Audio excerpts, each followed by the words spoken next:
क्या यही संस्कार दिए हैं हमने तुम्हें?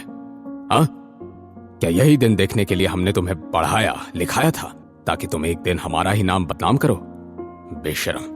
रोहन को ऐसा लग रहा था कि वो कोई डरावना सपना देख रहा हो। ऐसे ही कुछ रिएक्शन शनाया का भी था। उसने अपने आंखों और कानों पर यकीन नहीं किया और मन ही मन में बोली, ऐसा नहीं हो सकता। कार्तिक कोहली उन खानदानी लोगों में से नहीं है जो संस्कारों की बात करते हैं। जरूर कोई गड़बड़ है। दूसरी तरफ जब आहान ने कार्तिक कोहली की कही बात सुनी, उसके चेहरे पर एक हल्की सी स्माइल आ गई। कार्तिक कोहली की अनएक्सपेक्टेड डांट सुनने के बाद रोहन की बोलती बंद हो गई।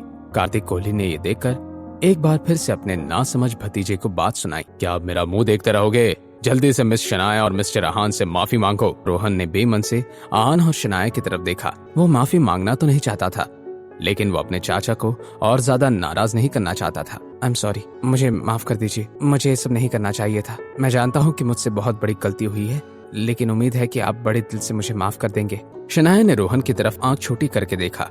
वो कुछ कहना चाहती थी कि कार्तिक कोहली ने शनाया से कहा, मिस शनाया, प्लीज बड़कपन से मेरे बेवकूफ भतीजे को माफ कर दीजिए, लेकिन आप चिंता मत कीजिए।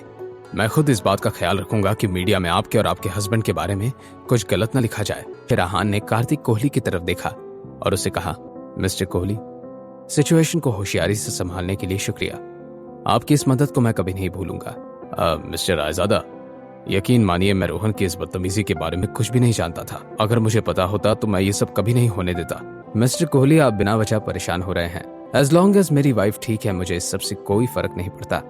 आहान की बात सुनने के बाद कार्तिक कोहली के दिल में एक भारी वजन हल्का हो गया। उसने फिर कंफ्यूज लग रहे रोहन की तरफ देखकर कहा, भले ही आपने इसे माफ कर दिया हो मिस्टर रायजादा, लेकिन मैं तो रोहन को अच्छा सबक सिखाऊं। सच में मिस्टर कोहली, इस बात को इतना सीरियसली लेने की कोई जरूरत नहीं है। और हाँ, यूरोप के डील के बारे में यश से मेरी बात हुई। मुझे आपका काम बहुत अच्छा लगा। कुछ दिन आप आराम कर लीजिए, फिर हम एक मीटिंग कर लेंगे। कार्तिक कोहली ने तुरंत इस बात पे हामी भर दी और आहान को दरवाजे तक छोड़ने के लिए गया। आहान के जाने के बाद कार्तिक कोहली ने एक छुटकारे की सांस ली और अंदर आकर कुर्सी पर बैठ गया। किशन ने उसे पानी का ग्लास पकड़ाया। रोहन भागकर अपने कार्तिक चाचू के पास आ गया। उसने हैरान परेशान होकर कार्तिक कोहली से सवाल करते हुए कहा, चाचू, क्या आप उस आहान को जानते हैं? आप उसके साथ इतने अदब से क्यों पेश आ रहे थे? कार्तिक कोहली ने पानी का पूरा ग्लास खाली कर दिया और अपने भतीजे की तरफ देखकर कहा, बेवकूफ, जानते हो वो कौन है? रायजादा खानदान का वारिस, इस समय एशिया का सबसे अमीर आदमी।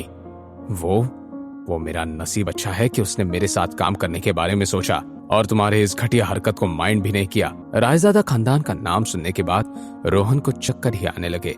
उसने एक गहरी सांस ली और कार्तिक कोहली से सवाल करते हुए कहा, चाचू, अगर ऐसी बात है तो गिल परिवार के घर जमाई की तरह क्यों जी रहा है वो?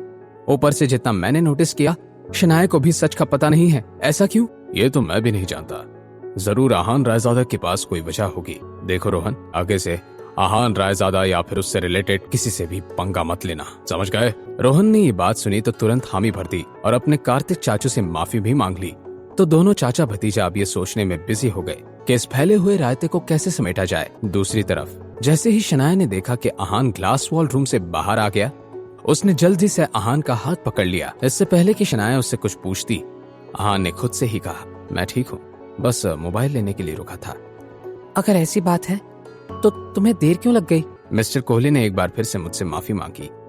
कह रहे थे कि उनकी वजह से हमारा जो भी नुकसान हुआ है उसके लिए वो शर्मिंदा है। शनाया और आहान दोनों टैक्सी में बैठकर रूपल के घर चले गए। कुछ देर बाद टैक्सी आकर रूपल के घर के सामने रुकी। अब भी शनाया अपने ख्यालों में घूम रही थी। घर के अंदर जाने के बाद वो आहान से बात ना करने के इरादे से ऊपर जाने के लिए जल्दबाजी में थी। उसने हिचकिचाहट के साथ पीछे मुड़कर देखा।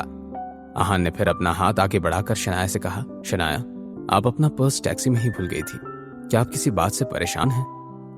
जब आहान ने किसी अजीब बात का जिक्र नहीं किया तो शनाया की जान में जान आ गई। उसने नॉर्मल अंदाज में आहान के पास जाकर कहा, वो मैं थोड़ी थक गई हूं ना, इसीलिए मेरा ध्यान ही नहीं रहा। Thank you. शनाया ने आहान के हाथ से अपनी पर्स लेनी चाहिए, लेकिन आहान की पकड़ अब भी उस पर्स से हल्की नहीं हुई थी। शनाया ने सवालिया अंदाज से आहान की तरफ देखा, लेकिन आगे आहान ने जो कहा उसे सुनने के बाद शनाया दंग रह गई। आहान ने ऐसा क्या कहा था? क्या इस किस के बाद शनाया और आहान का रिश्ता आगे बढ़ने वाला था? या फिर एक बार फिर से कोई रुकावट आने वाली थी। जानने के लिए देखिए अगला एपिसोड सिर्फ पॉकेट एफएम के यूट्यूब चैनल पर, और सीक्रेट अमीरजादा के सारे एपिसोड्स को सुनने के लिए डिस्क्रिप्शन में दी हुई लिंक से डाउनलोड कीजिए पॉकेट एफएम ऐप।